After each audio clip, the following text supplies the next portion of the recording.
President Trump regarding yung ads na yan na kumalat at parang ikinagulat din ng administrasyon niya dahil ang sabi niya it is fraudulent daw at saka yun naman ay paid advertisement na at ang kino-quote doon sa advertisement, well, I don't have that ano pa yung idea kung ano yung laman ng advertisement na yon, but yun ay nanggaling, parang kinote nila si former President Reagan noon about his reaction na anong epekto ng tariff sa common citizen ng Amerika.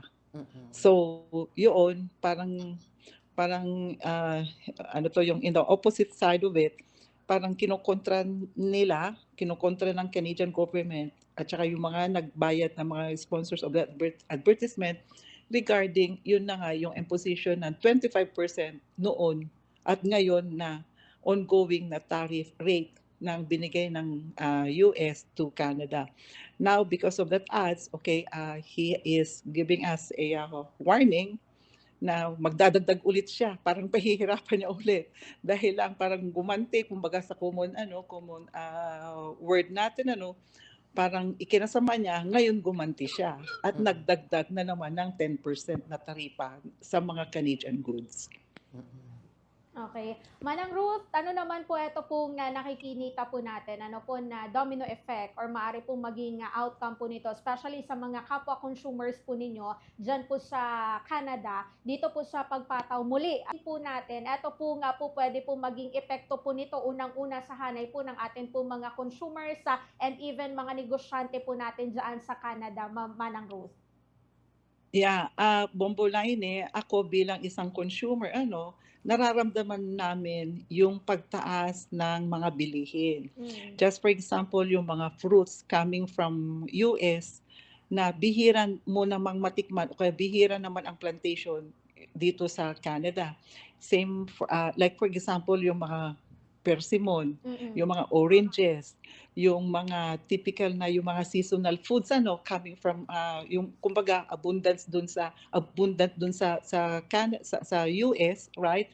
And then ini-import dito sa Canada, still mataas pa rin yung taxes, mataas pa rin compared in the past.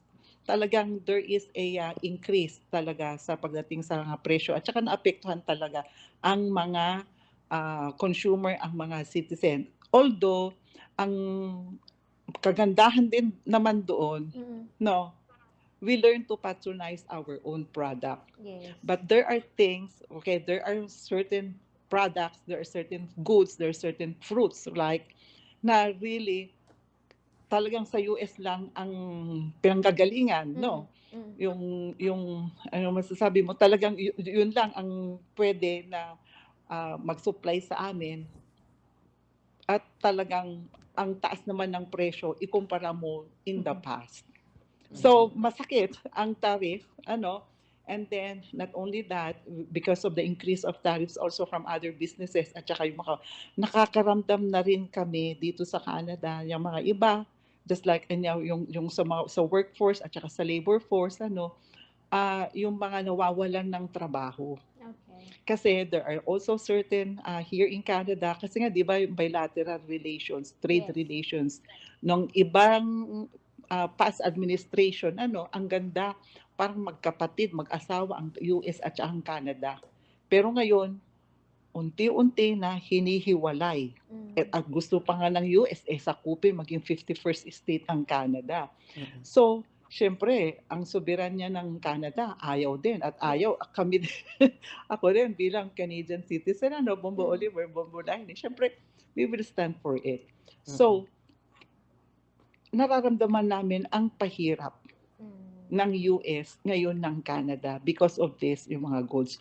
Although, sinasabi din ng mga ibang trade at saka mga economists din natin is mutual, yung repercussion, reciprocal lang. 25% and then 25%. But the thing is, magdadagdag naman siya ng 10% na naman. Yung 25%, nahihirapan na nga ang mga tao. Di ba? So both. Kasi ang US din, ganun din. kasi walang pumapasok gaanong importation from Canada. Yes. Ang Canada ngayon ay ano 'to, nagso-source out din siya ng ibang friendly countries like UK, EU, China, Mexico, na ina-alter niya ngayon yung mga opportunities ngayon na dati ay nakadirect sa US because Mm. of that tariff. So a lot has been, ano 'to, yung affected, okay? It's not only the labor force, it's not only pati yung mga consumers, yung, increasing, yung demand ng, supplies bumababa at tumataas ang mga presyo ng mga bilihin. Nararamdaman namin 'yan, Mm. Bombo Laine, nararamdaman. At saka hindi lang 'yun, ang Yes. employment rate ngayon at saka nag-i-istrikto na rin kasi nga walang pumapasok, kumbaga business is slow.